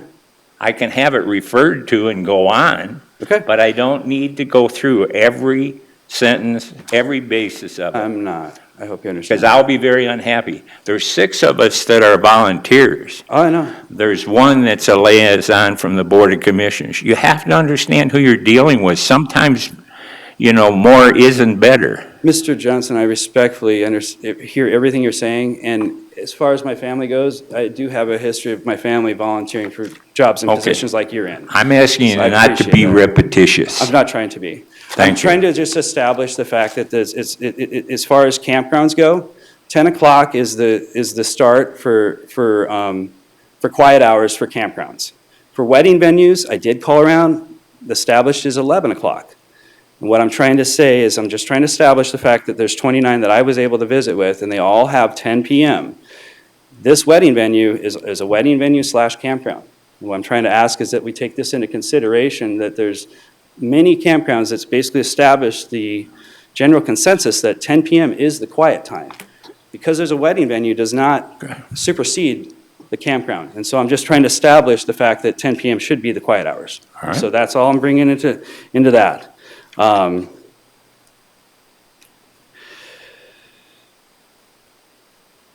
also requesting, which I do have in there, that the wedding venue ends at 9 PM, which allows guests to return to their campsite, ensuring that the 10 PM complete shut-off does happen. The reasoning is, which I would have supported on that one video, but I have on others, where you actually have people past the 10 PM or 11 PM being noisy. And we do have a sheriff's complaint, which is in there, which was past 11 PM of having sheriff come out because they were being noisy. So if you end the wedding venue sooner, it gives the campground time to get to the 10 PM, which is, again, the established time frame. Also, this came up with one of the campgrounds I visited with was Black Elk Resort. He actually prohibits setup past 9 PM to respect, he doesn't have a wedding venue, but that's just so he's not disrupting the other campers, because it does make a little bit of noise, obviously, setting up your camper. So something different, but I feel like that's in consideration as well. Also, I believe that on-site security should exist. With Jason's email on the 10th, he said that Logan conducts nightly checks to ensure quiet hours and enforces the policies.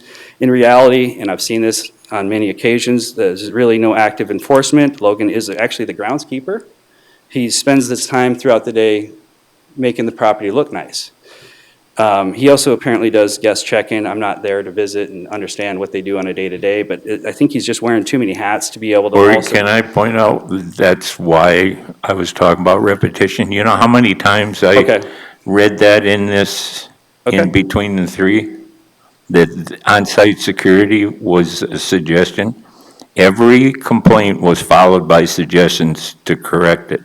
And I don't think I need you to go through those again for me. I apologize. I just thought, I guess I've never done these before. Yeah. So I thought my purpose was to convey, if somebody didn't happen to have a chance to read everything, or maybe get my sight on what my opinion might be, that I'd have the time to be able to, it's very important to me. It's not unlimited. I understand that. I guess what I'm trying to say is, your guys' time is valuable, mine has been too. And I'm with a woman that I really care about, and I've spent more time than you guys probably could imagine putting this together. Oh, I And believe so, it. I understand your guys' time is important. This is really personal to me. And to be able to be heard and be able to understand that maybe you don't want to hear it necessarily, but to me, it's very important. It's And not that I don't want I to hear appreciate it. that. Corey, I've read it. Okay, what I will You- say, I You do- you did indicate to me, Yes, sir. you did indicate to me by all your writings here, which are very organized, very detailed. Thank you. Of the procedures and the directions and the complaints that existed. Okay. And what I'm trying to get at is, if we were to be reviewing these individually, Yes, sir. I'd be hearing this 3 times from you, wouldn't I? Whatever we're talking about now. You know what, I'm hearing everything you're telling me. I'll bring in just a few things that are different. We need, yes. Fair enough. Thank you. Okay, so I did happen to go visit with Justin, as I mentioned, Okay. and we walked the property on his side. And one of the things in there is a suggestion for a hardened fence be put in. There's good reason for that. He said to me, I will. He didn't fight me on that. He said, I will, but give me 2 years. I don't think Sarah can wait 2 years for that to happen. So he's basically given the answer that he will put that in. So I'm taking that as his testimony of saying that he agrees that should exist, and he will put that in, but I don't think 2 years we should wait. Also, a different change on the fire pit. I'm going to give you guys the suggestions, which I did have with Merv, and I've also had this suggestion with Justin's as well. There's 2 campgrounds. One I attended a long time when I was a kid, Hart Ranch. They have some community fire pits that are at 3 different locations. They have over 500 campers and I think over 100 cabins, and they only have 3 areas where you can actually burn a campfire for that large community. And I've used it myself. And there's also a place next door, the Rockerville Lodge, they have community campfires. I'm requesting that we have not a ban on the campfires. I'm gonna ask that you guys have it relocated, have them taken away from where they're currently at, and it's gonna provide a few things. One, it's gonna eliminate the late night gatherings that we're having, and it might put some control in an aspect where they're not partying on the property lines. 2, you put in hours of when they can burn those, and they have to be completed at a certain time and extinguished at a certain time, and it can be controlled better by the owner. You have a lot of alcohol that's occurring over at that place, and there's several things and reasons why I feel that way. Also, it might just help Merv's daughter. Maybe that smoke doesn't go that far. We can visually see, and I've got videos, and I don't know if you guys had a chance to see it, but you can actually visually see it going over the property line. You can smell where it's coming from. But if it's at a further point, it might help, because I can tell you for certain that Rockerville Lodge, when they burn, it doesn't come into the house, it's not as intrusive. So that might be something we could change. I'm okay with that. Justin said he'd consider it, actually, when I had that visit with him on 8/7 as well. He said, I'd consider that. So to me, it's not a yes, that's a no, but maybe you guys can put that up for vote. Maybe that would be something we could change. I'm just gonna skim my notes, I'm not gonna go through everything. I did talk with Justin about the dog problem, and it's actually a $50 fine if they're caught, but he hadn't fined anybody yet, and I've seen many of these instances, but we did visit, and I explained to him this chain link fence is probably not gonna be sufficient for keeping the dogs out, and he agreed, and he said he would put in a closed gate with access to the road. So he said he would do this. I'm asking for you guys to vote on that, to have that put in, just like the fence. So that would be something that has changed. And the other thing that I'd like to bring up, which was discussed and it's been mentioned, and he brought it up, they did dim the lightings at the campground. I do appreciate that. That did help. But there's also the lighting canopies that are actually at the venue themselves. There's no shielding on those. And so I'm asking that those also get adjusted, because they are a light pollution to that area. And when he visited about the tinting, that was actually me visiting with Justin firsthand and asking him if we could do that. And he said, that's the one thing I will do. So he did say he would put the tint up. That was a suggestion that I had made as well, that would help that community as well. So I guess the only difference would be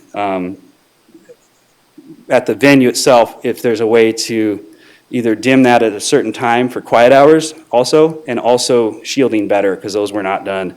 And lastly, in closing, I guess, Pine Haven was once a name of a peaceful, close-knit community. For years, it truly was a haven for those who lived there. But since the wedding venue was placed on its edge, that sense of peace has been taken from the neighborhood. The name Pine Haven now belongs to a business that has disrupted what this community once represented. We're not asking to shut it down. We're asking for balance, for fairness, for the rules to be enforced so that residents can once again experience the quiet enjoyment of their homes with proper safeguards, reasonable quiet hours, security, fencing, screening, and fire and noise enforcement. The venue can still operate, but without stealing the peace and dignity of the families who live there year-round. This community deserves to have its haven back. We respectfully ask that you delay a decision, take the time to see the property from both sides, review the evidence we've provided, and help to restore Pine Haven to quiet, livable peace was meant to be. So thank you for your time. I'm sorry if I went over. No. No, in fact, I appreciate you getting the new information in your conversations with Jason as well as the petitioner here. Your Yes. conversations. Of course. I appreciate that. We're not privileged to that. You don't have those in here. Yes. Any questions for Corey? Thank you. Would you guys like a copy of these for the? You have to you can drop it off with Kelsey and she'll make a copy for the record if you care to leave it for the record. That'd be fine. Thank you for your time, guys. All right. Really appreciate it. Thank you. Mr. Chair? Yes. Yeah, I have one final follow-up with Jason. So on residential barbecue pits, fire pits, et cetera, is there any regulation by the county on residential fire pits? No, it's through the state. They need that permit from Wildland Fire, All right, if it's within that district. if it's within the Black Hills Fire Protection District. That's All right. So I do know that staff has put a lot of time in trying to listen to all parties related to this. And based on you listening to the information submitted both by opposition and by the applicant, you're recommending the 17 conditions. Correct. Yeah, All right. and once they go into effect, they will be enforceable. So at this point, it's all just been kind of conversation. Once if it's approved by the planning commission, that becomes enforceable at that time. All right. Mr. Chair, Yes, are you ready for a motion? go right ahead. All right. I'm going to make a motion to take staff recommendation and approval of conditional use permit a review on CUR 19-28 with the 17 listed conditions. Is there a second? Second. Moved and seconded to approve CUR 19-28 with 17 conditions. Discussion. One of the questions I had, Jason, in the rules that the Forest Service we use as understanding and whatnot, isn't there something, when I was traveling with my motor coach, isn't there something about putting the fire out? That there's actual instructions in there to put it out? I do not. One of them I had, maybe it was something that was just written up at a ground. In other words, you couldn't leave it just simmer and smoke all night.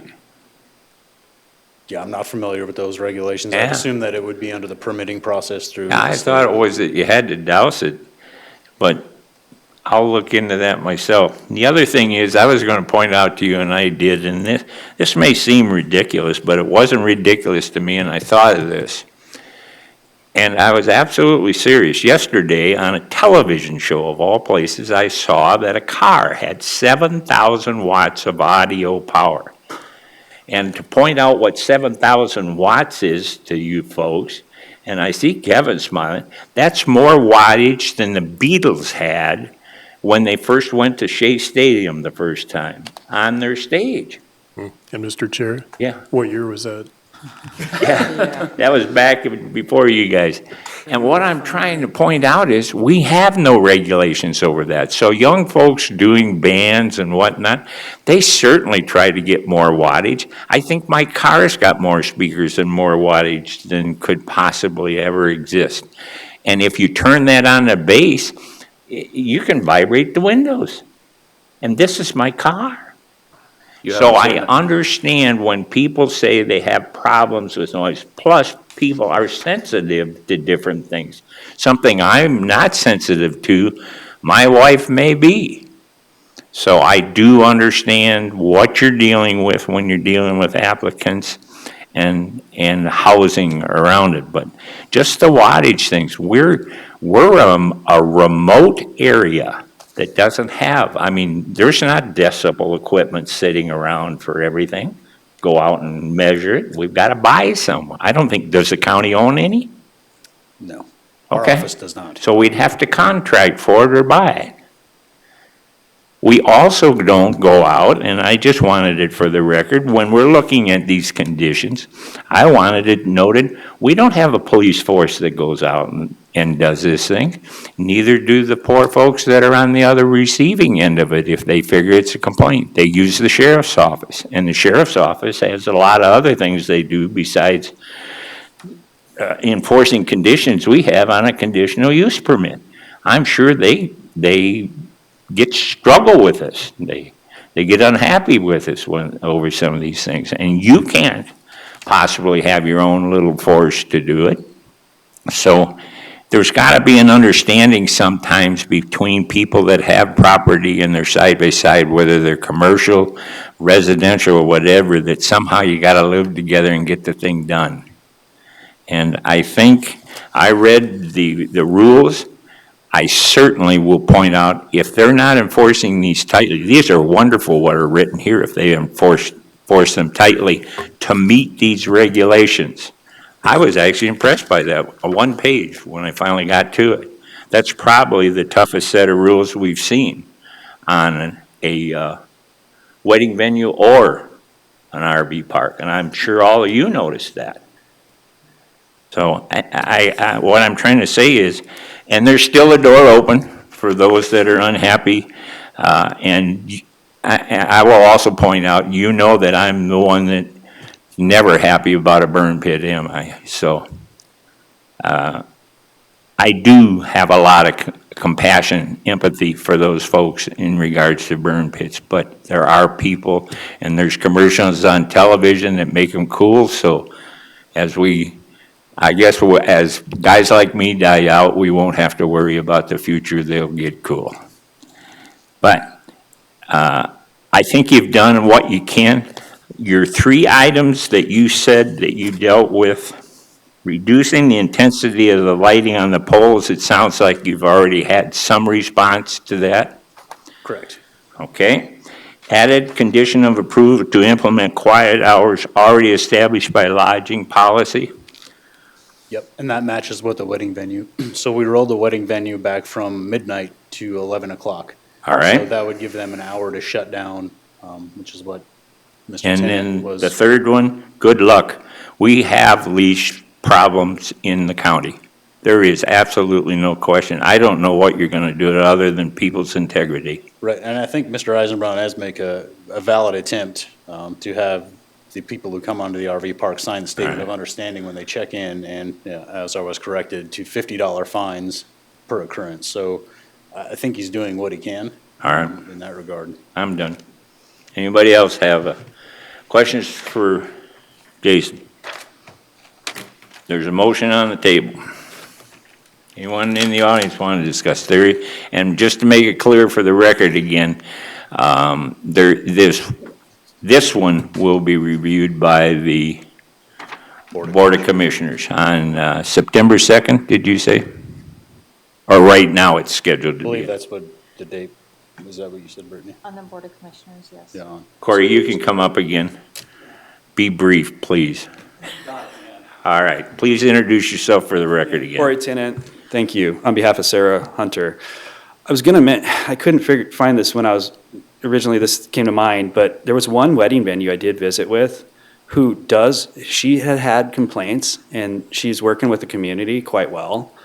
And they have an audible deal in their wedding venue where their volume doesn't exceed so much. So it is monitorable. If They bought something, is what you're You can do it on your suggesting. phone, like you can get an app. And so they themselves took it upon themselves to eliminate the complaints. There's a wedding venue that's working with the community, and I was happy to hear that. This one's not, so that takes anything into consideration. Thank you. But when you say it's not, it is operating within the rules as far as we can find. It is, but we can put all these rules I in place. just wanted to correct that. I love this, but I'm a parent. I've got kids. Sarah's a parent. She's got kids. We can place rules in place, and this is what I'm thinking when I'm back here. We can add these rules into things, and we can say, how can you possibly police that? Well, it's up to the venue to do that. And for them to say they just possibly can't do that, it's because they're not trying. If you hire people to follow your rules, they will. I can tell you, I've been to a lot of different campgrounds that are quiet, that are, you can see that there's a sense of control. Hart Ranch is the best example. I grew up out there. And my kids, as an example, one of my sons got bullied. And they found my kid, and they found the troublemaker, and I didn't report this. They actually came to my campsite and said, your son was in this issue. And they did such a good job, and I was so happy to be there, because my kids are always safe. My point is if you want things to work, you will. It's up to him being a good neighbor, and that's what this comes down to. I appreciate you guys putting rules in. They're great. But it's for one, sometimes maybe you have to nudge him to do it, because quite frankly, I believe he's out to make money. And I get it, respectably. I'm a business owner myself. But there comes to a place where his operation is impacting the lives of others. So I'm just, All right. Thank you for your time again. You bet. Thank you. Dang it. Go right ahead, Merv. One quick thing. Sure. We're talking about, I'm Merv Guthmiller. We're talking about the conditional use permit 1928, of all of them having quiet hours. That one doesn't. So it looks like the owner took it upon himself to say it's gonna be 11 o'clock, even though Corey called all these campgrounds and it was 10 o'clock to 7 to 7:30. Okay. Okay. Thank you. Yep, so the quiet hours were added to match the venue. Correct. Again, the venue was rolled back an hour. Mr. Tennant wanted 10 o'clock. It was a midnight. Kind of the compromise in between the two made sense to make it match with the RV park and the venue at 11 o'clock.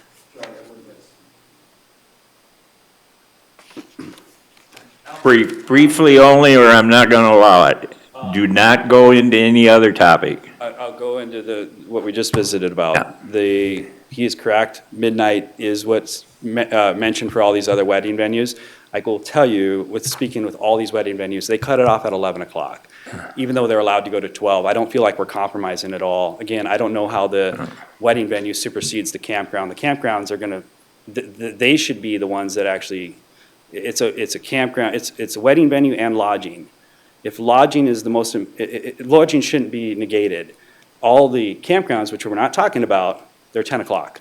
And that's what I'm trying to say is, because he put a wedding venue along with a campground, the campground should be also considered, and not just what the wedding venues in the Black Hills do, but let's do what the campgrounds allow for. So again, thanks for your time. The rule that's being proposed is 16, it says 11 PM quiet hour. And I'm asking for 10 PM. That's Okay. all I'm saying. Thank you. We understood that. Thank you. Any other questions for Jason? Yeah, Here- so that's what's in there right now, 11 PM to 7 AM? Okay, because 10's pretty early. I mean, who goes to bed that early? Even if, especially if you're out camping. But I don't know. Yeah. Staff felt that was reasonable. But it's 11 PM is it's not more restrictive than the current conditional use permit, correct? No. Okay, thank you. Any other questions? Well, any other discussion? Hearing none, all in favor of the motion signify by saying aye. Aye. Opposed? Motion carried. On to item number 12.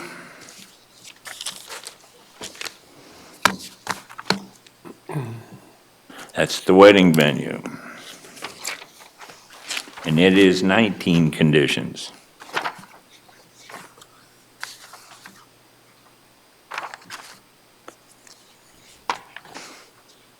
Just for reference, if you'll look, item number, or rule number 10, they do coincide.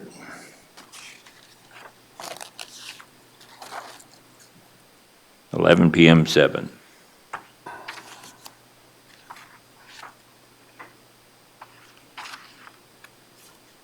Chair, address a motion. Do I make a motion if I want to continue it?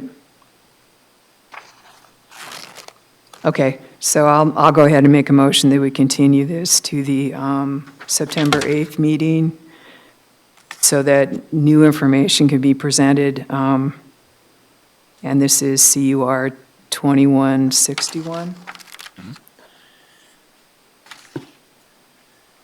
Yeah, CUR 21-60. Because it appears that the No, rules. No, I can't do any discussion yet. Okay. Is there a second?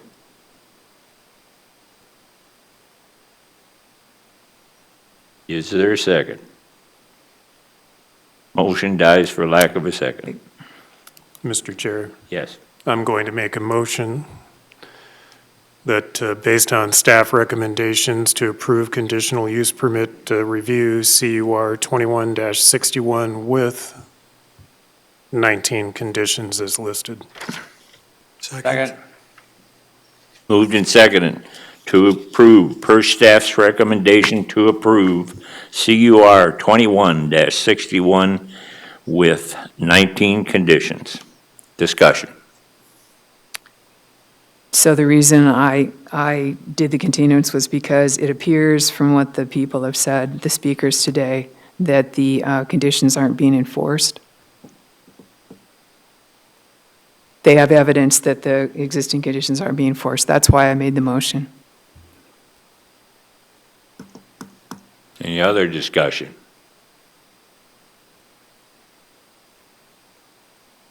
Hearing none, all in favor of the motion signify by saying aye. Aye. Opposed? Aye.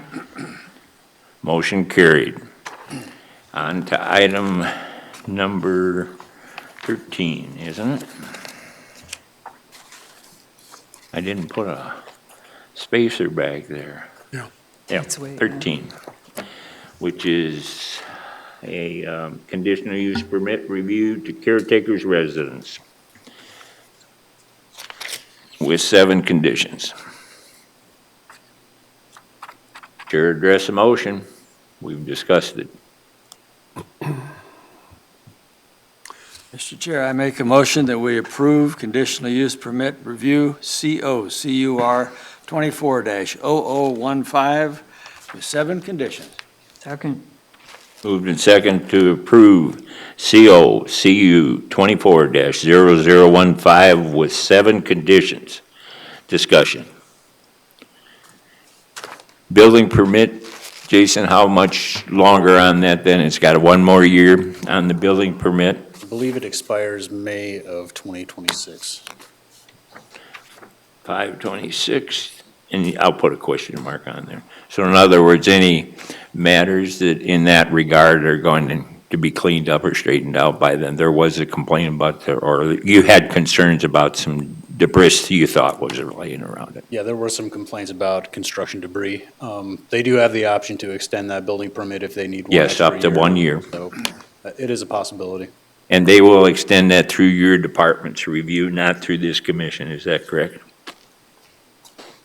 Any other questions for Jason in regards to the caretaker's residence? Hearing none, all in favor of the motion signify by saying aye. Aye. Opposed? Motion carried. Thank you, gentlemen.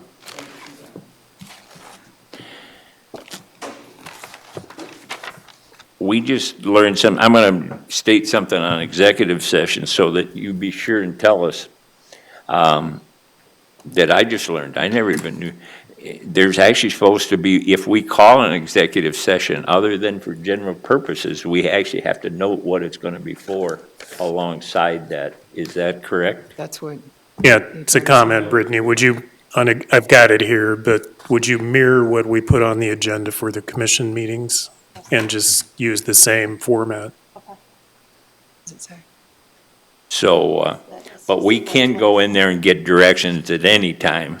And you must know, there can be no action ever taken from that meeting. It has to be taken out here on the, okay, just so you all know, and that's just a short review item. But I did learn something. I did not know that if we were actually thinking of having one, it actually has to be published, the same as everything else is published. If we thought we were in a litigation situation or something like this, and one of you brought it up that you wanted to discuss that, it would have to be on here, that sort of thing. So we can't have a blank. Yes, you can, for direction. We're allowed to ask our legal counsel in private anything like that. What we did was fine, as long as we didn't take any action to do, all we were doing was establishing what was the best direction to move forward legally with the request.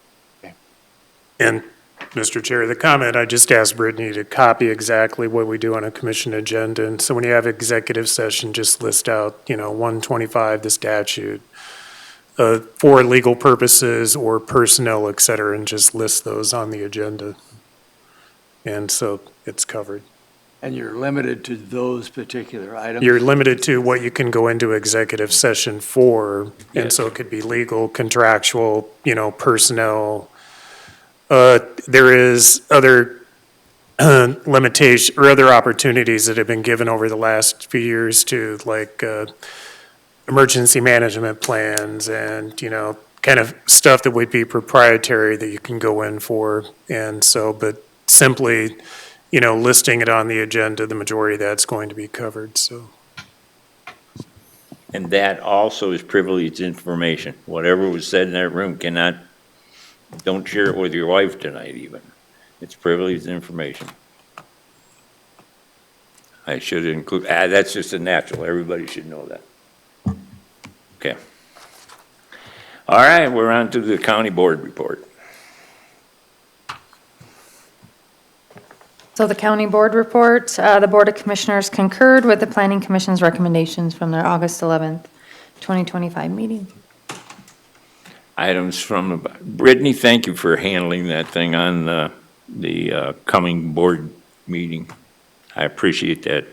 That was I'm glad we had the department head here to explain that they still had an opportunity to make Jerry's life longer for the day. But there's a lot of those little catch-22s that you guys have got to see that we don't see sometime for the commissioners, and they get reviewed because they do extend things considerably for folks on review. Items from the staff. Anything from the staff? Membership. I'll be gone the second meeting in September. Yeah. And that's got to be what? 22nd. Yeah, 22nd.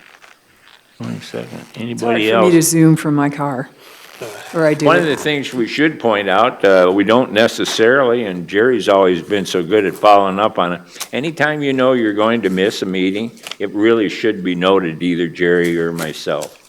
So before that meeting, if you can. If you need to call in on an emergency basis, or you're stuck, your car breaks down, then just use the department number. But for proprietary reasons, in other words, it's an appropriate thing to do for this commission, we've always accepted that they should be noted in advance, if you know you're gonna miss a meeting. Anything else? All right, that's it. Take a motion to adjourn. So moved.